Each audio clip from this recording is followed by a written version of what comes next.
Jordi Boronat, Jordi Saltó i Dani Carreter. Són 3 jugadors de bàsquet pretencs, però encara tenen una cosa més en comú. Els 3 han jugat, estan jugant ara mateix o jugaran la propera temporada a la Lliga EVA, categoria nacional de bàsquet. Jordi Boronat ara al sènior 1 del Club Bàsquet Prat i va jugar 2 temporades a EVA quan militava al Club Bàsquet Viladecans i va ser qui va obrir el camí als pretencs a aquesta categoria. Jordi també ha debutat disputant alguns minuts al primer equip del Club Bàsquet Prat a la Lliga Le Plata.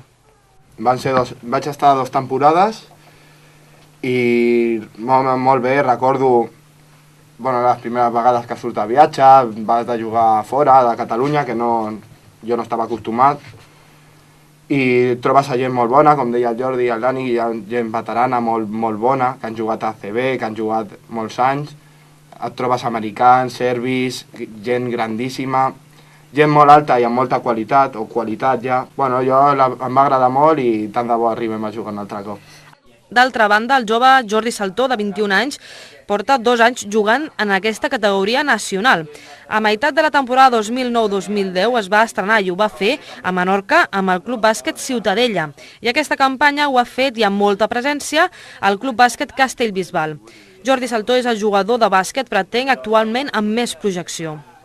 És una categoria on pots juntar gent jove amb molt de nivell que té per progressar, amb jugadors ja que han estat professionals, que porten molts anys jugant a bàsquet i pots aprendre molt de la seva experiència. Molts d'aquests jugadors joves acostumen a ser filials d'equips ACB, com per exemple del CAI, crec que el Real Madrid i l'Estudiantes també tenen... I un pretenc que arribarà a la temporada 2011-2012 a la Lliga EVA és Dani Carreter, que ha aconseguit l'ascens amb el bàsquet Sitges després de fer una gran temporada a Copa Catalunya.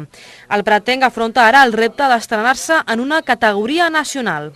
Que ens ajudi a encarar la temporada amb una miqueta més de garanties i sobretot haurem de fitxar algú i no sé què és perquè no he parlat amb la gent de Sitges, però segurament estan buscant jugadors per poder reforçar ja el que tenim, i amb algun reforç segurament serà positiu i podrem encarar bé la temporada.